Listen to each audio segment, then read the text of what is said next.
tempo de festa seria em boca ao lúpulo, não é verdade? Então, portanto, CREPA número 3, quero tratar com vocês de um artigo muitíssimo importante ali na Lei 8213, que será com certeza objeto de prova. É o artigo 101 da Lei 8213, que foi alterado ali pelaquela Lei 13.063 de 31 de dezembro de 2014, nem que a vaca turça. Então, portanto, lá no final do ano de 2014 teve essa mudança na legislação, ali no artigo 101. O que é que o artigo 101 estabelece? Bem, quem foi meu aluno e sabe, e independente de ter sido também, você deve ser conhecedor de que aqueles segurados e os dependentes incapazes, incapacitados para exercer atividades laborais habituais, eles têm obrigações perante a Previdência. Então eu estou falando do segurado que esteja recebendo auxílio-doença,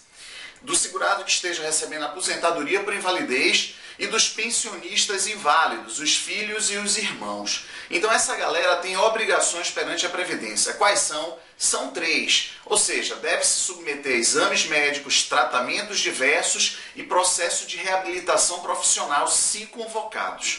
Então eles devem se submeter a essas 3 obrigações sob pena de suspensão do pagamento do benefício, beleza?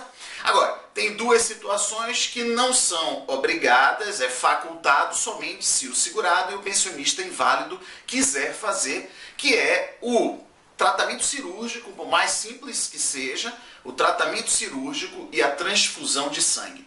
Aí, Ítalo, esse artigo 101 eu já conhecia, eu nem sabia que era o artigo 101, mas eu já ouvi você falando que os segurados têm obrigações perante a Previdência quando estiverem recebendo benefícios por incapacidade ou quando forem ali pensionistas inválidos recebendo benefício, pensão por morte, auxílio reclusão, na condição de filho inválido, irmão inválido. Beleza. E mudou o que? Se isso eu sempre ouvi você falando, não, mudou sim, porque logo no parágrafo 1º do artigo 101, modificado ali, acho que acrescido, incluído pela Lei 13.063 de 31 de dezembro de 2014, diz assim, olha, essas obrigações elas são verdadeiras, mas quando completarem 60 anos, deixam de ser obrigados, são isentos dessas obrigações. E aqui tem uma passagem que é muitíssimo interessante. Somente os aposentados por invalidez e os pensionistas inválidos ficam isentos dessas 3 obrigações quando completarem 60 anos. Então quer dizer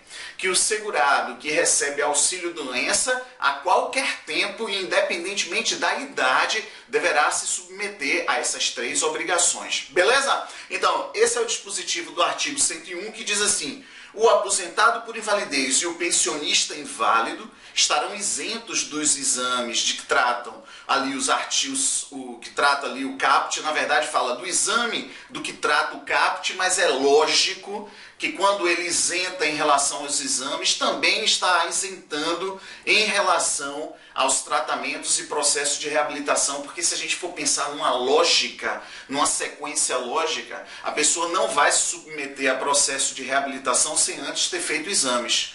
Ela não vai se submeter a tratamento sem antes ter feito exame. Então a lei foi enxuta e direto nesse ponto. Diz assim, o aposentado por invalidez e o pensionista inválido, quando completarem 60 anos, eles deixam de ser obrigados a submeter-se a exame. Não disse aqui exame, tratamento e reabilitação, mas é a lógica esperada, ok? Mas é questão de prova, vá na literalidade, é o que está aqui. Artigo 101, parágrafo 1º. Aí vai lá no parágrafo 2º e diz assim, a isenção de que trata esse parágrafo anterior, ela não se aplica em 3 casos específicos. Questão de prova, pessoal, o artigo 101, se eu fosse você, depois de escutar esse emboca-lupo aqui, vai lá no artigo 101, faz a leitura e suas considerações no lado, rabisca a lei, porque certamente será uma questão de prova, porque ele é rico de informações. Então, olha só, o caput diz que tem obrigações, o parágrafo 1º diz que, olha,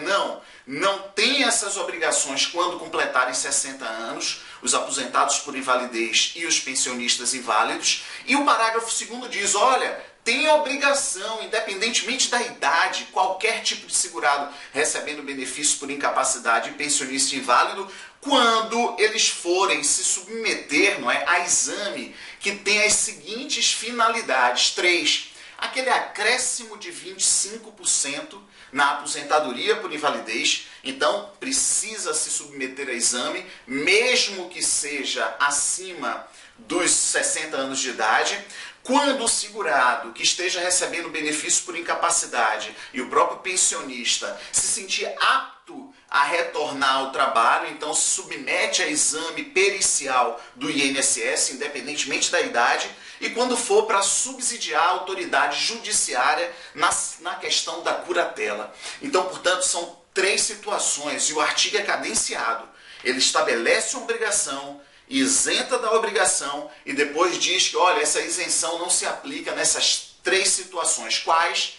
25% na aposentadoria por invalidez, quando o segurado ou pensionista sentir que está apto a retornar ao mercado de trabalho, então, portanto, se submete a uma perícia, para que a perícia determine que ele pode realmente retornar, está capacitado a retornar, e quando for para subsidiar a autoridade judiciária na questão de curatela. Pessoal, artigo 101, muitíssimo importante. Dou minha cara a tapa aqui se o lobo não vai querer te pegar justamente numa questão de prova em relação ao artigo 101, beleza? Em boca lupo, você responde CREPA 3. Valeu, galera, um abraço.